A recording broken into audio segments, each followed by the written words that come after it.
លោកស្រីទ្រុទស្សនិកជនជាទីគោរពតទៅនេះសូមអញ្ជើញលោកអ្នកទស្សនាព័ត៌មានក្នុងប្រទេសរបស់ទ្រុទជាតិកម្ពុជាដែលជម្រាបជូនដោយនាងខ្ញុំនូសុវណ្ណរតន៍ដែលមានជាបន្តបន្ទាប់ដូចតទៅ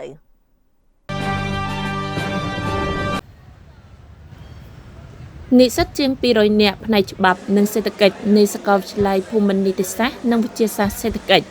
បានរៀបចំវេទិកាការងារខ្នាតតូចដែលរៀបចំឡើងនាថ្ងៃទី30ខែមេសាឆ្នាំ2026កម្មវិធីនេះទទួលបានការគាំទ្រពីទីភ្នាក់ងារឧត្តមសិក្សាប្រើប្រាស់ភាសាបារាំង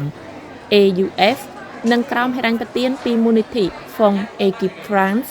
នៃស្ថានទូតបារាំងប្រចាំកម្ពុជាក្នុងក្របខ័ណ្ឌគម្រោងពង្រឹងរូបភាពភាសាបារាំងជាភាសានៃឱកាសសិក្សាការងារនិងការបង្កើនសមត្ថភាពការងារក្នុងពិធីបើកលោក Laurent Mesman តំណាងសាកលវិទ្យាធិការនិងជាទីប្រឹក្សាពិសេសប្រធានគម្រោងថ្នាក់ពិសេសជាភាសាបារាំងនៃសាកលវិទ្យាល័យភូមិន្ទនីតិសាស្ត្រនិងវិទ្យាសាស្ត្រសេដ្ឋកិច្ចបានរំលឹកអំពីបេសកកម្មសំខាន់របស់ស្ថាប័នថាបេះដូងនៃបេសកកម្មរបស់យើងនៅរូលជាពិសេសក្នុងកម្មវិធីបណ្ដុះបណ្ដាលសញ្ញាបត្រ2សហការជាមួយសាកលវិទ្យាល័យ Lumière Lyon 2គឺរៀបចំបណ្ដុះបណ្ដាលនិស្សិតផ្នែកច្បាប់និងសេដ្ឋកិច្ចគ្រប់គ្រងឲ្យត្រៀមខ្លួនសម្រាប់ការពិតនៃទីផ្សារការងារលោកក៏បានលើកទឹកចិត្តនិស្សិតឲ្យយកអត្ថប្រយោជន៍ពីសមត្ថភាពពិសេសរបស់ខ្លួនគឺការចេះ2ភាសាឬ3ភាសារួមជាមួយវប្បធម៌ទ្វេផ្នែកច្បាប់ឬសេដ្ឋកិច្ចគឺជាចំណុចខ្លាំងដ៏កម្រចូលប្រើវាឲ្យមានសក្តានុពលក្នុងនោះក៏មានការចូលរួមពីលោកស្រី Elodie Vina ភារៈធារីទទួលបន្ទុកកិច្ចសហប្រតិបត្តិការភាសាបារាំងនៃស្ថានទូតបារាំងប្រចាំកម្ពុជានិងលោកគ្រាវងតំណាងទីភ្នាក់ងារឧត្តមសិក្សាប្រើប្រាស់ភាសាបារាំងប្រចាំនៅកម្ពុជាព្រមទាំងសាស្ត្រាចារ្យនិងអ្នកជំនាញមកពីស្ថាប័នសាធារណៈនិងឯកជនជាច្រើនសម្រាប់លោកត្រាវងបានគូបញ្ជាក់ពីការវិវត្តនៃបេសកកម្មអប់រំនៅឧត្តមសិក្សាថាការបណ្ដុះបណ្ដាលសប្តាហ៍ថ្ងៃមិនមែនត្រឹមតែផ្ទេរចំណេះដឹងជំនាញប៉ុណ្ណោះទេ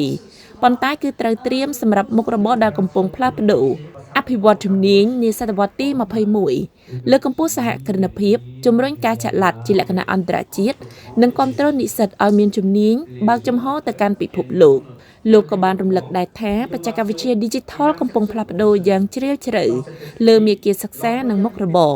ហើយ AUF កំពុងវិនិយោគលើការអភិវឌ្ឍជំនាញ Digital និងនវានុវត្តន៍ផ្នែកអប់រំការប្រកាសសំខាន់បំផុតនៃវេទិកានេះគឺការអនុវត្តលក្ខន្តិកៈជាតិនិស្សិតសហគ្រិន SNEE នៅរូលលក្ខន្តិកៈនេះត្រូវបានអនុម័តជាផ្លូវការនៅថ្ងៃទី24ខែធ្នូឆ្នាំ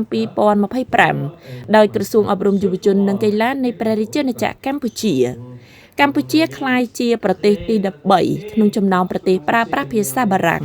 ដែលអនុវត្តជំហាននេះដោយមានការគាំទ្រពី AUF គំនិតផ្ដួចផ្ដើមនេះអនុញ្ញាតឲ្យនិស្សិតអាចអភិវឌ្ឍសហគ្រាសនិងសកម្មភាពវិជ្ជាជីវៈរបស់ខ្លួនតាំងពីនៅសាកលវិទ្យាល័យដើម្បីពង្រឹងសមត្ថភាពការងាររបស់ពួកគេបន្ទាប់ពីពិធីបើកវេទិកាការងារមានរៀបចំកិច្ចពិភាក្សាតុមូលមួយក្រោមប្រធានបទកសាងអនាគតវិជ្ជាជីវៈរបស់ខ្លួនកម្មសិក្សាការចាក់ឡាត់ជាលក្ខណៈអន្តរជាតិនិងសហគ្រិនភាពជាយុទ្ធសាស្ត្រសំខាន់ដែលដឹកនាំដោយអ្នកជំនាញនិងអតីតនិស្សិតរូលចំនួន3រូបពួកគេបានចែករំលែកបទពិសោធន៍ជាក់ស្ដែងអំពីទីផ្សារការងារនិងការសិក្សានៅបរទេសកញ្ញាប៉ុកចក្រីមរកតមេធាវីនិងជាអតីតនិស្សិតអាហារូបករណ៍នៃរដ្ឋាភិបាលបារាំងបានចែករំលែកបទពិសោធន៍ការងាររយៈពេល10ឆ្នាំជាមួយយុវជនចូលរួមដោយសារកិច្ចសហប្រតិបត្តិការល្អរវាងបារាំងនិងកម្ពុជាកញ្ញាអាចបន្តការសិក្សានៅប្រទេសបារាំងហើយសប្តាហ៍ថ្ងៃមានការងារល្អមួយកញ្ញាបានផ្ញើសារទៅកាន់និស្សិតថាត្រូវមានទំនុកចិត្តលើខ្លួនឯងរាល់ការបដិញ្ញាចិត្តនិងគោលដៅដែលយើងដាក់ចិត្តធ្វើតែងតែមានផ្លូវបើកចំហសម្រាប់យើងជានិច្ច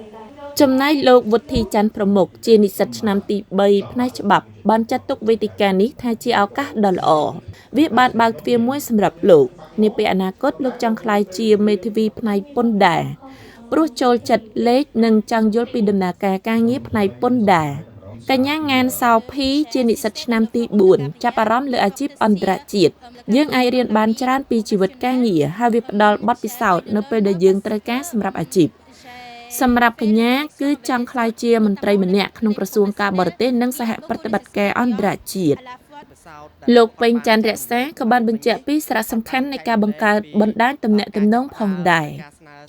លោកបានបន្ថែមថាអ្វីដែលជំរុញទឹកចិត្តលោកពីវាគ្មិនគឺពួកគេបានចាប់ផ្ដើមពីការដាក់ពាក្យសុំកម្មសិក្សានិងការងារហើយបានចែករំលែកបទពិសោធន៍ជីវិតសិក្សានៅបរទេសព្រមទាំងរបៀបត្រៀមខ្លួនសម្របខ្លួនទៅនឹងជីវិតថ្មីដើម្បីទទួលបានជោគជ័យក្នុងការសិក្សាលោកមានគម្រោងបន្តថ្នាក់អនុបណ្ឌិតនៅប្រទេសបារាំងប្រសិនបើមានឱកាសកញ្ញាអឺដូស៊ីហ្គើវ៉ៃសអ្នកស្ម័គ្រចិត្តនៅរូលនិងសមាជិកក្រុមការងាររៀបចំកម្មវិធីវេទិកាការងារបានបញ្យល់អំពីចក្ខុវិស័យទូលំទូលាយនៃគម្រោងគឺគោលបំណងបង្ហាញនិស្សិតអំពីឱកាសទាំងអស់ដែលពួកគេមានសម្រាប់ការអភិវឌ្ឍវិជ្ជាជីវៈមិនត្រឹមតែសម្រាប់និស្សិតឆ្នាំចុងក្រោយប៉ុណ្ណោះទេប៉ុន្តែក៏សម្រាប់និស្សិតឆ្នាំទី1និងទី2ផងដែរ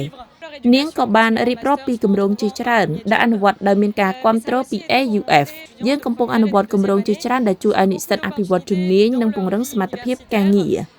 អស់រយៈពេលប្រមាណខែមកនេះដែលមានការគាំទ្រពី AUF យើងបានបោះពុម្ពប្រតិបត្តិមួយដើម្បីជួយនិស្សិតអភិវឌ្ឍជំនាញភាសាបារាំង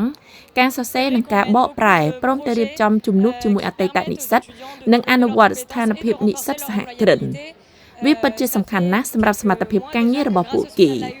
វេទិកាការងារខ្នាតតូចនេះបង្ហាញពីបំណងប្រាថ្នារបស់សាកលវិទ្យាល័យភូមិន្ទនីតិសាស្ត្រនិងវិទ្យាសាស្ត្រសេដ្ឋកិច្ចដោយសហការជាមួយ AUF និងស្ថានទូតបារាំងក្នុងការធ្វើឲ្យភាសាបារាំងក្លាយជាស្ពានឆ្ពោះទៅកាន់ពិភពវិជ្ជាជីវៈសម្រាប់យុវជនកម្ពុជា។